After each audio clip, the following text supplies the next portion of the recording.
Welcome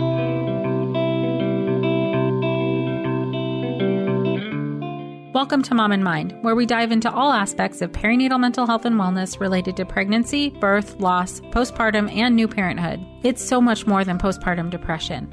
We raise the volume on all of these topics in the hopes that someday everyone will have the support and info that they deserve before they need it. Please note this podcast is not a replacement for treatment by a professional or professional training. Welcome to Mom in Mind. I'm your host, Dr. Kat. I've been doing a lot of reflection lately and kind of realized some coincidences. Well, coming into June this year, we are going to be going on 3 years of the Mom in Mind podcast. And for the most part, aside from a couple of weeks, we've been doing episodes every week for that whole time. 150 episodes so far, not including today. And this has been quite a journey and one that I love so much. And apparently, I like to birth things in June because both of my kiddos are June babies, and this podcast is a June baby. My daughter will be 9, my son will be 6, and this podcast is turning 3. And with all 3 of them, it's a learning journey and an experience and something you kind of figure out along the way. In addition to feeling like a responsibility. And having done this podcast now for 3 years, I still do feel that excitement to do it. And I look forward to talking with all of the guests and with all the inquiries that come in and hearing from all of you how the podcast has touched your life, how it has helped you and supported you, and how many people you've been sharing it with. And these are all things that really do keep me going and help me to understand that the podcast has an impact, and hearing stories and hearing from experts has an impact. It's so meaningful to know that you're not alone. And when I hear from you guys, I know that I'm not alone too. For those of you who are newer to the podcast and maybe aren't familiar with me or haven't heard my story on episode 1, I'm here with you all because I'm one of you all. I went through postpartum depression and postpartum anxiety and postpartum OCD with my daughter coming up on 9 years ago. And I suffered for a really long time, a year until I figured out what was going on.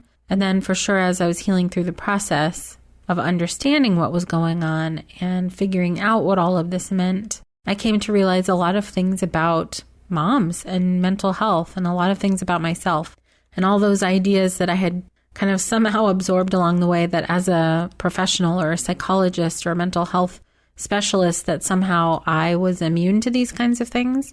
The reality is that it doesn't matter what your job is. Your experience is your experience. And thankfully, over time, I've become really comfortable talking about what I went through, especially knowing that sharing and being real about it is also healing for other people sometimes. New motherhood and especially perinatal mental health issues in new motherhood are incredibly isolating, very, very hard to wrap your mind around, and you really do think you're the only one, unless you know that we're out there. People like me, people like maybe you who've experienced it. We know how bad it can be. We know how hard it can get. We know the reality of it. And I really think the more that we all talk about it, in your own time and level of comfort, just normalizing that this happens to so many moms is really, really important. Normalizing that this happens to dads is really important. Normalizing that this happens to any birthing person is very important. So in light of June coming up and this reflection I've been doing, I realized I haven't really checked in just as me with you guys for a long time. You're reflecting back on my own journey through motherhood, coming to terms with having gone through depression, anxiety, and OCD. Yeah, I've been on this particular journey for 9 years. And looking back and reflecting on what I went through and understanding now more than ever what I went through, there are so many ways in which depression and anxiety really lied to you and lied to me in very, very sneaky ways. There were a lot of ways that I thought, oh gosh, it didn't even register to me that I wasn't feeling well. It didn't really register to me that something was wrong. It felt more just like that I was bad or didn't know what I was doing or was incompetent in the beginning anyways, with the fog of sleeplessness and kind of figuring out what to do or trying to figure out what to do, not knowing what to do. My daughter had acid reflux and that contributed to my stress. And she had a very painful latch that even when her tongue tie was fixed, it was still very painful. Plugged ducts, burning sensations when nursing, all of that stuff. I didn't realize at the time that that was contributing to me feeling so bad. I just felt bad. And at the same time, kept thinking and feeling like I needed to just keep going and pretend like things were okay, or not complain, or be grateful, or appreciate what I had. And, you know, all of these ways in which you try and cope and kind of move past the feelings that come up, the confusion that comes up. I certainly wasn't talking to anybody about it. Nobody knew. I mean, I think if I were to have looked back, you know, have been in the same room with myself, knowing what I now know, I would have been able to spot it. But certainly at the time, I wasn't talking to anybody about it. I wasn't saying, oh, I don't feel right. I don't feel like myself, because it wasn't registering that way. That's not what it feels like when you're in it all the time. Sometimes for sure you can notice that you're not quite feeling like yourself. More often than not, and for me anyways, it just felt like the new normal. And the new normal was really, really hard. Like, okay, I guess this is what it's supposed to be like. So it can be really hard to even know. And it took me, like I said, a year to figure that out. And I know that's the experience of a lot of people. Some people do know very soon that something's not quite right. But what gets really challenging is how we try to negotiate with ourselves through those feelings. We've had a couple of guests on that have talked about that kind of bargaining that you do with yourself to try and either convince yourself that you are better than you are, or that things will be fine if you just get enough sleep, or if you just make it to such and such date. And any number of things. We just start bargaining. We start negotiating. And for some people, especially since if you don't know, in my case anyways, I didn't know exactly what was going on. So it felt strange to me to ask for help or additional help or something else. I thought I was supposed to be feeling that way. And I thought in some way that asking for help would show that I didn't know what I was doing. And it's really also easy to kind of blame other stuff. Not that there weren't other stressors there, but sometimes when there's an obvious other stressor, it's easy to name that thing. Like my job at the time was very stressful, and it absolutely was stressful. But I kind of put all my energy into that was the main culprit, that was the thing that was causing the problem. And it was contributing to it for sure. But it made it kind of easy to bypass that there was something deeper going on. And all the while, I knew something wasn't quite right. Maybe not all the while. I wouldn't say that actually. In the first several months, there was just the adjustment. I don't think I was thinking that deeply about anything. But certainly after I went back to work as a therapist, you know, that feeling when you kind of know something's going on with yourself, and then you hear somebody else say something that kind of almost like reflects back to you how you're actually feeling, and then you can't ignore it, or you try to ignore it because you don't want to deal with it. I remember very distinctly, you know, I was a psychologist, I was giving out the PHQ-9 patient health questionnaire. It's a 9-question depression screen. And I knew that form back and forth. I knew it very well. I gave it to everybody that came through the office. And one day I just decided to take it for myself and try and be as honest as I could with myself. Let me back up for a second. I had taken that form. I had done that questionnaire in the pediatrician's offices, and I lied. I didn't want to know at the time, earlier on, how bad off I was. But when I was farther along, I took that screen myself. I did it myself in my own office. And I said, okay, Kat, you be honest with yourself here. And I screened positive for a moderate depression. I don't think I wanted to believe that. It was kind of a hard one. I felt a slightly like defeat because I knew I'd had a history of depression. I thought, okay, that's what it is again. And I didn't want it to be that. It can be a really hard pill to swallow, to come to terms with it. But also what's on the other side of that is when you do come to terms with it, that's when you can make change. When you're honest with yourself and the people around you, the people that you feel safe and comfortable with, that's when you can start to make change. It's very, very difficult at first to come to terms with that you are not doing as well as you would like to be doing, that you're not having the experience that you wanted to be having. you're going to have to do things differently. I just think it's super important. Now I know I'm not the only one who goes through that process.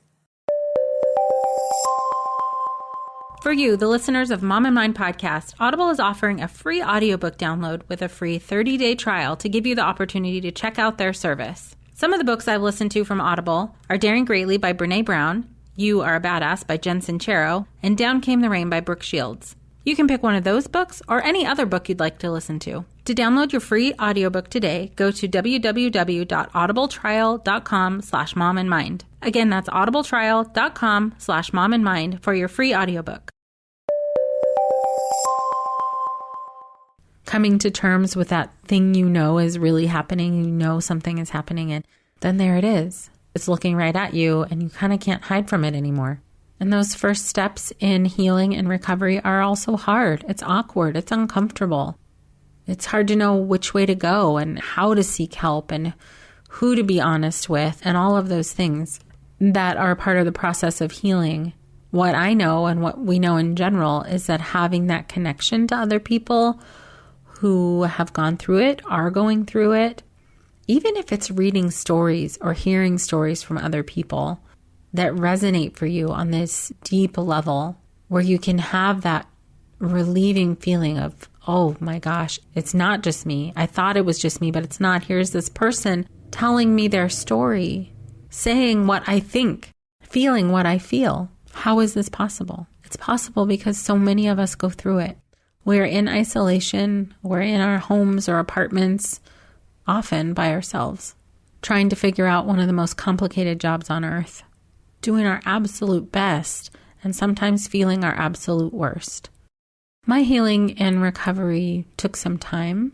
I can't really even exactly tell you when I knew for sure that everything was better, because healing doesn't necessarily happen that way. You don't just wake up and you're done. You notice one day that, oh, didn't have that thought today. Or, oh gosh, it's been several days since I felt that bad feeling. And then you have a day that sucks. It feels like you're backtracking, but you're not. Because then the next day or in a couple of days, you feel slightly better again. And that's how healing goes. You have a couple of steps forward and maybe one step back. As long as your trajectory continues to move forward, for the most part, you're healing. That's not to say you won't have some hard and bad days, because that's normal life, actually, to have hard and bad days too. But when you're trying to get out of a ditch, any slide backwards feels terrifying sometimes. Healing and recovery look different for different people. For some people, it's therapy. Some people, it's medication. Some people, it's both. Some people do Reiki. Some people do hypnotherapy. Some people are exercising. Some people are hanging out with friends. And any combination of therapy or self-care or connection with other people can be part of healing as well. After I had my son, 3 years after my daughter, I had what I kind of refer to as the light version of what I went through the first time, except I had more tools. I knew what was coming. I knew what it looked like. I knew what to call it. I knew that sleep was of vital importance to me. I am very sleep sensitive. But still, I had moments of feeling depressed and anxious. And some of those intrusive thoughts came back. I for sure didn't have the intensity that I had with my daughter, of the intrusive thoughts and the OCD behaviors that I was using to keep them in check. So that was, a lighter version of it. But still, there was a process of healing and recovery coming out of that. What I know now, looking back on that experience, is that I had risk factors. I had a history of depression. I had PMS. I have depression in my family. And those things left me more vulnerable. It left me more likely to be experiencing this stuff. My sense is that if I had known then what I know now, I would have taken different precautions. I would have had a good therapist in place who had training in this area, specifically in perinatal mental health, who could help me understand and navigate this new life change. I might have had medication on board, or at least on reserve, knowing that that could be really helpful for me. I might have done some things different with sleep. Well, for sure I would have. Actually, absolutely, I would have done things different with sleep. I would have had more of an arrangement of who takes care of baby when and kept my sleep as a priority so that I could be getting 5 or 6 hour stretches of sleep. That would have saved me so much headache and heartache. There are many, many other things that I could have done knowing what I know now. And I think that's partly why prevention is so useful, is because if we can get information like is in this podcast out to people are probably going to need it, but even to people who we are not sure, sometimes depression and anxiety happens, even without particular risk factors. If we can get this information out to people so that they can be knowledgeable and prepared, it could be so helpful. It's partly why I do this podcast anyways. It's because I really think having this space, creating this space where people can hear stories and hear themselves reflected is half of our battle. There's a lot of systems that need to change in order to support women and families more and better. This is what we can do. We can share stories. We can share information. We can ask people how they're really doing. We can support them to get the help that they need. I mean, we have a lot of power. It's just that sometimes we don't know what our resources are. And when we don't know that, it leaves us at a loss. So I'm hopeful that for those of you who listen and want to share your story, you can. We welcome it. If you want to share on a podcast with us, awesome. If you'd like to share in a blog post, amazing. We'll have that too. Recently, we shared on Facebook and Instagram. There is a form that you can fill out to apply to be on the podcast. And we've had such an amazing response. I think there's enough people who responded. We could fill up at least a half a year, maybe even a whole year of episodes. Not everybody wants to share in a verbal way. Some people prefer to share written, and we are happy to have you write a blog post about your story, and we are happy to share that on our platform here. If you haven't seen that form, please do write to us, info@momandmind.com. We'll send over a form for you to fill out. That's info@momandmind.com. And coming up in June, as this podcast baby turns 3, we're going to have a slight change in formatting. I'm having some exciting stuff happen over here on my end. Some changes to my private practice and some things that are in the works, and I need a little bit more time to be able to work on those things. So we're going to switch episodes to every other week for the near future. Hopefully at some point we'll be able to get back to doing weekly episodes. But starting in June, we will be every other week. Certainly that'll give those of you who are just tuning in a time to catch up on episodes. We're still going to be really active on our social media pages and sending out our newsletter. So we're not going anywhere. We're just going to slow our roll for a little bit so I can focus a little bit more on some things I have going on here, all the while still bringing you excellent interviews with amazing guests and getting you guys all of this information that you deserve. I'm so excited to celebrate 3 years of the Mom and Mind podcast with you all. We would absolutely love to hear your reflections, your thoughts, your favorite episodes, anything that you want to share with us. You can write to us at info@momandmind.com.